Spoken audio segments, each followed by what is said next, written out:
and welcome to 3Q the Artist, the podcast designed to go beyond the typical artist interview by asking three questions in just 15 minutes. I'm your host, Rachel Vogel, and joining me for tonight's episode is the electrifying alt pop trio, Nightly. The band's live performances have taken them around the world on several headline and support tours for artists like NF, The Midnight, Andy Grammer, Kane Brown, and Imagine Dragons, as well as performing at Hangout, Lollapalooza, Firefly, Summerfest, and Love and Life festivals. Their highly anticipated sophomore album, Wear Your Heart Out, debuted at number 6 on the iTunes alternative charts. It was featured on Alt Nation and Hits 1 Hitbound on Sirius XM and Hits Daily Double Artist to Watch, solidifying Nightly's place on the alt pop throne. So, guys, welcome to the podcast. So excited to have you. How's it going? Great, dude. Thanks for What's having us. up? Let's get started with the first question. So, I've heard many artists say, I am my music and my music is me. So, what does that statement mean to you individually and as a group? That's a great question. I always say that, like, when we're writing songs together, like John, Nick, and I, like, if we're not like doing somersaults on the ground and like so stoked about something, then like no one will be stoked about it, if that makes sense. So I think that, like, for me, it's just like so fun, like I have fun with my friends making songs, and I like hope that like people feel that when they listen to it, if that makes sense. Yeah, I also think when an artist or a band is like making a project, it's like pretty much all you think about for whatever period of time it takes you. And it's like all day, all night, that's all you're thinking about. So like whenever you hear somebody's body of work, it's literally like their entire thoughts and life for whatever period of time it took them to make. It's like literally their whole selves that they gave to whatever project that is. Which is, I think, cool to think about. Yeah, Cool. definitely. No, it's super submersive. And I think as far as it being you, like you're the one who has to stand by it, sing it at shows for the next however many years. So I think it's super important for it to be kind of an extension of yourself. Otherwise, if it's not authentic, then people will see it and you'll get tired of singing those songs. So that's definitely like a crucial part of it, I think. Yeah, that's really, really insightful. Speaking of like authenticity, what would you say is the hardest part about being in a group? Do you guys ever find yourself clashing over when it's time to like pick a single, design a show, or has it always been pretty seamless? You guys kind of feel the same way. There's always disagreements, and random things, but I think one of the great things about the three of us is that we have very different strengths. So like a lot of the time, like live show is a great example. Like we all rehearse, but like I make the live show programming stuff. Like I like to do that stuff.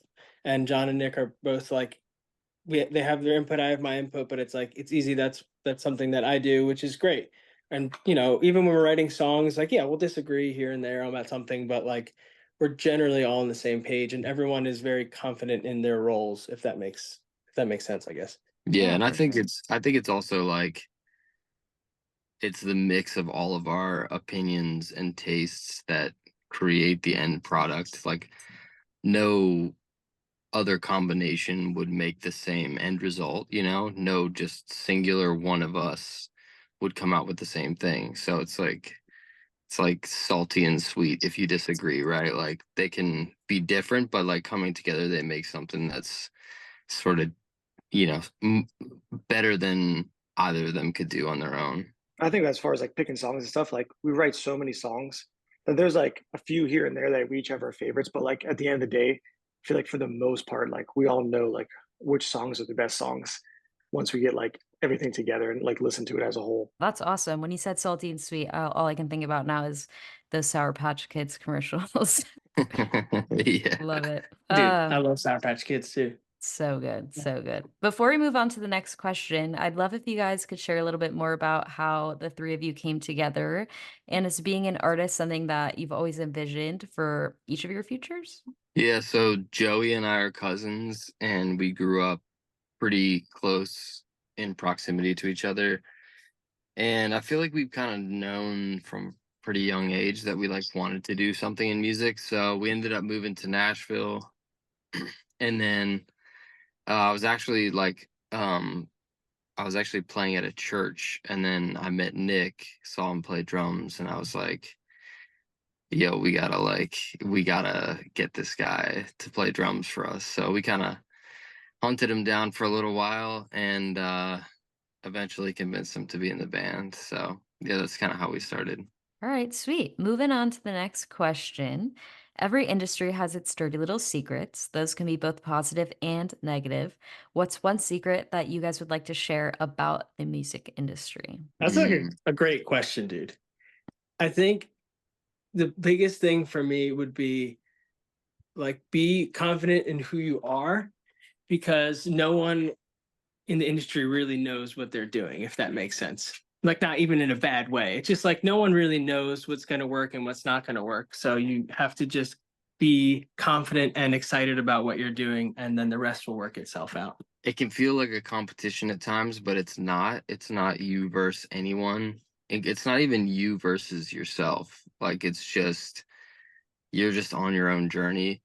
I mean, the initial things I think of when you say like industry secrets is like, I think everything's changing so much now with labels and like owning your own masters and stuff. And I'm just always a fan of that personally, because I think that's the wave of the future.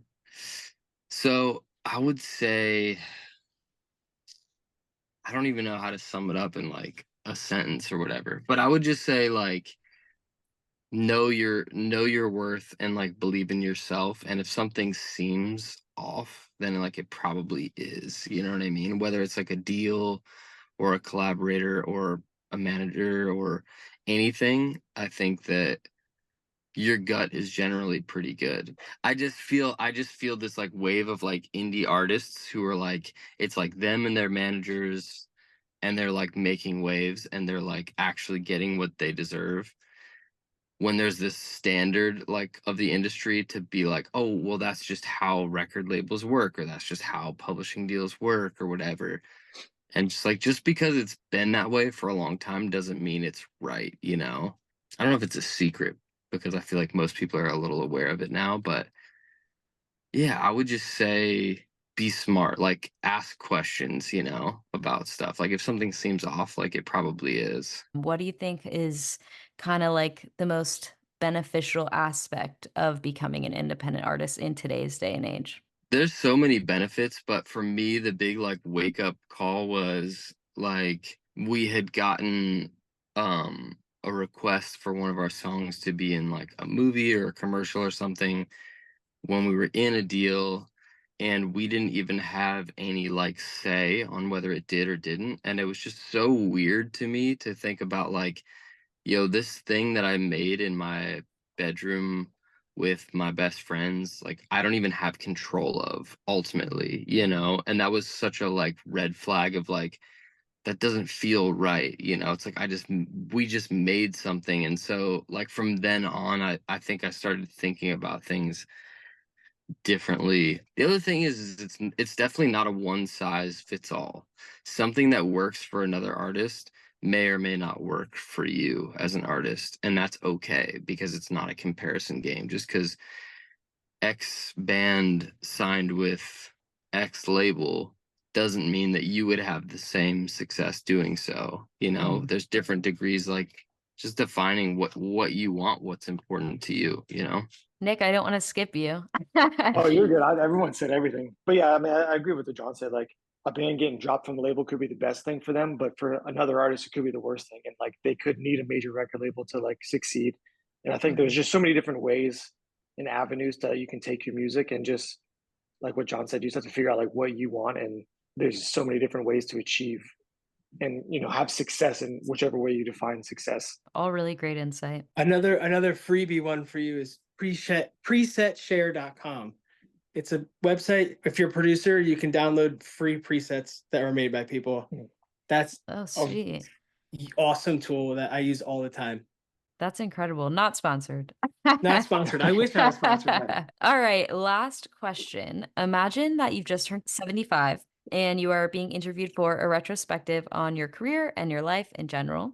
What would you all hope to be able to say about each? I think about like being old all the time, and like I've always struggled with like living in the moment.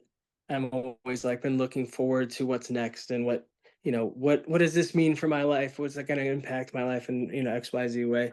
But I've been genuinely trying to think, okay, when I'm 80 years old and I look back on how I reacted to this situation or how I treated people when I felt a certain way or anything, like I want to be able to look back and be like, hey, like, yeah, things weren't perfect and you made mistakes and stuff, but you always treated people with kindness and you always loved people and you always left your heart out on the table and you worked really hard. I think if I can look back and see those four things in my personal life and in my career, like I will be very fulfilled, when I'm 80 years old. Hopefully I'm 80 years old someday. I think for me, it would just be that um, just seeing that I really cared and loved playing music since I was like, what I would have done for the next 60 years or whatever.